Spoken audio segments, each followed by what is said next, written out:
অন্তর্বর্তী সরকার যে প্রজ্ঞাপন জারি করেছিল আওয়ামী লীগের কার্যক্রম নিষিদ্ধ করার বিষয়, সেই প্রজ্ঞাপনটি আজকে সংসদে কণ্ঠভোটে পাশ হয়েছে। আজকে দুপুর 12টার দিকে কণ্ঠভোটে সেই বিলটি পাশ হওয়ার পর এখন আওয়ামী লীগের কার্যক্রম যে নিষিদ্ধ হওয়ার বিষয়টি তা আরও সামনে এগিয়ে গেল।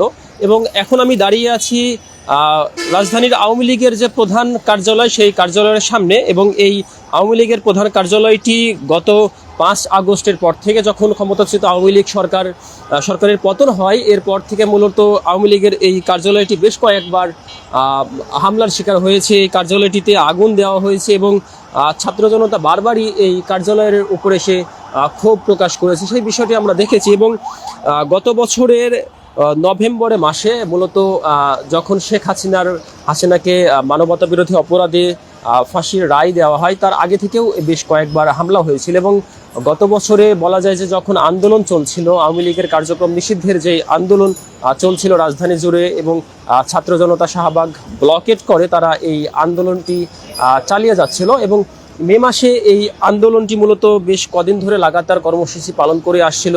রাজধানী শাহবাগ ব্লকের সহ বিভিন্ন কর্মসূচি দিয়েছিল ছাত্র জনতারা, বিশেষ করে জাতীয় নাগরিক পার্টি, এনসিপি এবং জামাত ইসলামী এবং ইসলামী ছাত্র শিবিরের সমর্থিত যারা আন্দোলনকারী ছিলেন তারা সেখানে অবস্থান নিয়েছিলেন। এবং অবশেষে গত বছরের 12 মে স্বরাষ্ট্র মন্ত্রণালয় হতে প্রজ্ঞাপন জারি করা হয় আওয়ামী লীগের কার্যক্রম নিষিদ্ধের বিষয়ে। সেখানে বলা হয় যে আওয়ামী লীগ এবং আওয়ামী লীগের সহযোগী অঙ্গ সংগঠন এবং আওয়ামী লীগের যে ভাতৃপ্রতিম যে সংগঠনগুলো আছে, সেই সংগঠনগুলো আর কার্যক্রম নিষিদ্ধ থাকবে। এবং এরপরে আজকে যে কণ্ঠভোটে সংসদে এই বিলটি পাশ করা হয়, এরপর পরে আমরা মূলত এখানে একটু দেখার জন্য এসেছিলাম যে আওয়ামী লীগের কার্যালয়ে। এবং এরপর আমরা এখানে এসে যা দেখতে পাচ্ছি যে আওয়ামী লীগের কার্যালয়ে যে আগের মতো ভুতুড়ি অবস্থা, সেই অবস্থাতে এখনও রয়েছে।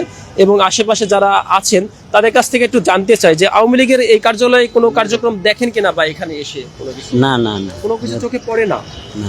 আচ্ছা, আজকে যে আবার সংসদে বিল পাশ হয়েছে আওয়ামী লীগের কার্যক্রম নিষিদ্ধ থাকবে, এই ব্যাপারে আপনার মতামত কি? আমার মতো ওটা ঠিক না, সবারই অধিকার আছে, দেয়া হোক, কিছু কিছু সীমিতভাবে দেয়া হোক, ওনারা সুদ্রিয়া আয় হোক, মানে আপনারা চাচ্ছেন যে তারা সুযোগ পাক, বেকারি একটা অধিকার আছে, সুযোগ পাক। এর বাইরে আসলে যে আইনটা আসলে পাশ হয়েছে আজকে, তো সেটি আরো জোরালো হলো।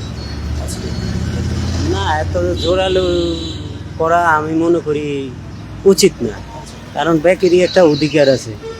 ওনারা যদি সুদ্রিয়া আসুক না, ভুলবৃদ্ধি সবাই করে, তার ভুলবৃদ্ধি যদি সংশোধন করে ওনারা আসতে পারে, জনমুখের মানুষের সামনে যদি আইসা তারা স্বীকার করে বা কিছু ভুল হয়েছে, আমরা শুধরিয়ে যাচ্ছে ওনারা, তাইলে আহোক।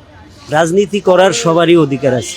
সেই ক্ষেত্রে যে সকল অপরাধের অভিযোগগুলো আছে, সেই বিচারের বিষয়ে আপনার মতামত কি? ওগুলা আদালত আছে, বিচার ওনারা বিশ্লেষণ করে যদি দোষ পায় তাহলে ওনাদের শাস্তি হবে, আর যদি না পায় তাহলে খালাস। আপনাকে ধন্যবাদ। আমরা কথা বলছিলাম আরেকজনের সাথে, তিনি বলছিলেন যে তার মতে যে রাজনীতি করার অধিকার দেওয়াটা উচিত, তিনি এটি বলছিলেন। এবং এখানে মূলত যে কার্যালয়ের এখানে আসার পরে যে বিষয়টা আমরা দেখেছি যে বেশ কয়েকবার হামলার পরে এখন পর্যন্ত এই 10 তলার পুরো ভবনটি এখনও সেই হামলার স্মৃতি বহন করছে। বলা যায় যে বেশ কয়েকবার হামলা এবং আগুনের শিকার হয়েছে। উপরের যে গাছগুলো যদি দেখায় আপনাদেরকে একটু আমি, তাহলে দেখতে পারবেন যে সে পোড়া দাগ এখনও রয়েছে। এবং এই কার্যালয়টি 2018 সালে তৎকালীন প্রধানমন্ত্রী শেখ হাসিনা উদ্বোধন করেছিলেন। এবং এর পরপরই বেশ আওয়ামী লীগ সরকার যতদিন ক্ষমতায় ছিলেন ততদিন আওয়ামী লীগের এই কার্যালয়টি এখান থেকে কার্যক্রম পরিচালনা হতো। কিন্তু এখন এই আওয়ামী লীগের কার্যক্রম নিষিদ্ধ হওয়ার পর আলোচনার সামনে এলেও এই জায়গাটি ঠিক এভাবেই বলা যায় যে এখনও পরিত্যক্ত অবস্থায় আছে। এবং আওয়ামী লীগের এই কার্যক্রম নিষিদ্ধ হওয়ার বিষয়ে বেশ মানুষ ভিন্ন রকমের প্রতিক্রিয়াও জানিয়েছেন। আমরা এখন এই মুহূর্তে গুলিস্তানের থেকে যুক্ত করেছি, আমরা আরও দু একজনের সাথে কথা বলতেছি। এখানে কি আওয়ামী লীগের কাউকে দেখা যায় বা আসতে দেখেন আপনারা? সরি ভাই, আচ্ছা, এইদিকে কি কাউকে আপনারা আসতে দেখেন ভাই?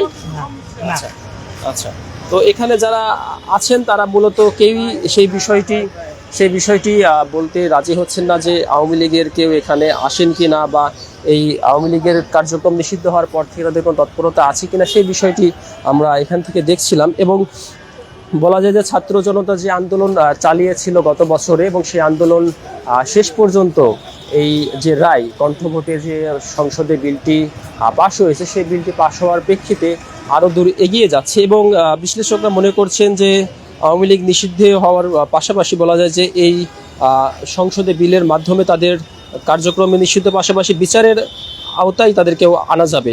এবং যেই অধ্যাদেশটি ছিল সেই বিষয়টি যদি একটু আপনাদেরকে বিস্তারিত জানিয়ে দিই, তাহলে বলতে হয় যে আওয়ামী লীগের কার্যক্রম নিষিদ্ধ করার জন্য 2009 সালের সন্ত্রাস বিরোধী আইন সংশোধন করে অন্তর্বর্তী সরকার প্রজ্ঞাপন জারি করে একটি অধ্যাদেশ দেয়, এবং সন্ত্রাস বিরোধী সংশোধন আইন 2026 জাতীয় সংসদে পাশ হয়েছে। এর ফলে জাতীয় এবং আওয়ামী লীগের কার্যক্রম নিষিদ্ধ থাকবে। 2009 সালের সন্ত্রাস বিরোধী আইনের সত্তার ভিত্তিতেই মূলত এটি বিল পাশ করা হয়। এবং বিলের উত্থাপনের কারণ ও সম্বলিত বিতর্কে বলা হয় কিছু সন্ত্রাসী কার্যক্রম প্রতিরোধ এবং তাদের কার্যকর শাস্তি বিধানসহ আনুষঙ্গিক বিষয়াদি সম্পর্কে বিধান প্রণয়ন করার জন্য এই ভিত্তি সন্ত্রাস বিরোধী আইন 2009 প্রণয়ন করা হয়। ওই আইনের উদ্দেশ্য পূরণের প্রকল্পে সরকার কোনো ব্যক্তি বা সত্তা সন্ত্রাসী কার্যক্রমের সঙ্গে জড়িত রয়েছে বলে যুক্তিসঙ্গত কারণে ভিত্তিতে সরকারি গেজেট প্রজ্ঞাপনের মাধ্যমে সেই বিষয়টি তুলে ধরা হয়। এবং এরপরেই আজকে যে নতুন করে